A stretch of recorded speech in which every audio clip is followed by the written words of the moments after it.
Alright, 3 episodes in and apparently 3 to go. Either the list I looked at when I said there were only 4 episodes was incomplete or inaccurate, but whatever, mistakes happen. So if there really are 6 episodes, then this is the halfway point for FLCL Progressive. It's rather interesting that even though I'm still not entirely sold on this series, it has been getting steadily, one might even say progressively, better. It still has issues, I have to make that clear. There's still something about it that just doesn't feel right. Right now, it feels like in addition to the lack of passion, there's also a weird, unfortunate sense of pacing in this series. The original FLCL moved at a very brisk, very deliberate pace.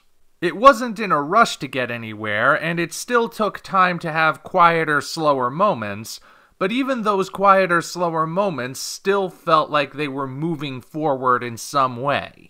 FLCL Progressive, even with its gradual improvements, feels less like it's moving deliberately and more like it's just plodding along. It's that lack of energy I keep bringing up. FLCL Progressive feels lethargic compared to its predecessor. But I did say it's been getting steadily better, so what exactly has improved? Well, first and foremost, there's the issue of Hidomi. There's been one lingering question I've had hanging over this series from the start. Why is Hidomi the main character? I ask this because the way the series has played out thus far, it doesn't seem like she should be the main character. It feels like she's a side character, and all of the more interesting stuff is happening around her, but she's so detached that we barely get to see any of it. Mind you, this can be done well. Sticking to the realm of anime, FLCL, another zany anime comedy from 1999, made a point of focusing on a character who really shouldn't have been the protagonist. FLCL was the villain's dim-witted henchman, and the rest of the plot was happening around her, to which she was blissfully unaware most of the time. If she had any effect on the plot, it was usually by accident. But in FLCL, that was part of the joke. And ultimately, there was a reason why we were following FLCL, but I think I'll save the exploration of why for a video that's actually about FLCL. I don't want to get too sidetracked here. So anyway, we've had the question of why Hidomi is the main character, because she just seems to float through life without any sort of reaction to anything around her. What seems like it should be the plot is going on when she's not there. We're seeing the people who probably should be the main characters through her perspective. Heck, the only insight we ever get into her mind is her dream sequences, in which she's a completely different person. Incidentally, dream sequence that opens this episode, far less disturbing but no less surreal than what we've seen before. As of episode 3, it seems like the board has at least been set for us to figure out why she's the main character. It turns out she is indeed important somehow. I mean, to be fair, they hinted at Hidomi being important in the first couple of episodes, but this time it's confirmed. All the stuff that's been going on with Haruko and Jinyu and Ide, that's somehow connected to her. And apparently those cat ear headphones she wears all the time serve some kind of purpose. However, I did only say that the board was set for us to find answers. We don't actually have answers yet. So what does this mean going forward? Well, we don't know at this point. The next episode teasers they play after the credits don't really show us very much, so anything could potentially happen. I feel like there's a lot they need to do in order to justify Hidomi's character, though. And the question becomes whether or not they can pull that off in the remaining 3 episodes. Yeah, 3 episodes was enough the first time, but does that mean the current crew is as good at time management? It's my hope that they are. Just because I haven't been that enthralled with this series doesn't mean I want it to fail. I mean, I'm sticking around for a reason. I want to see it improve. And, luckily, it has been.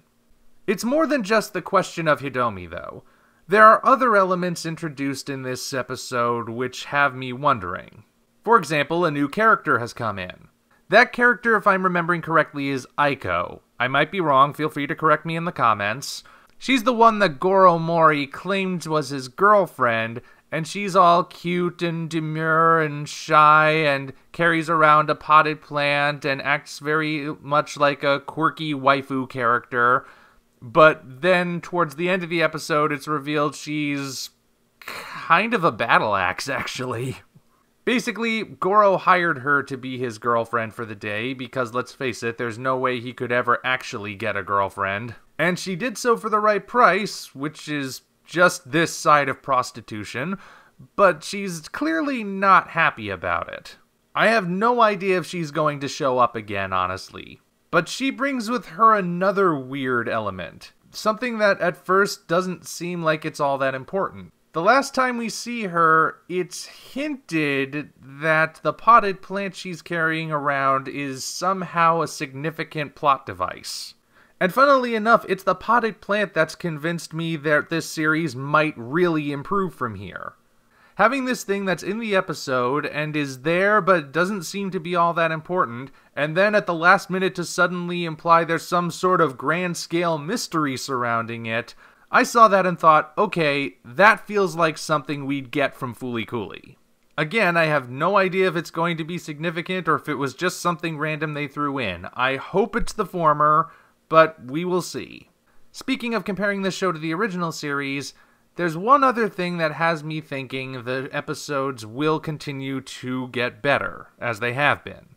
In terms of rhythm and events which happen towards the end, it felt like the last episode of the first series. It's not an exact comparison, but there are shared elements.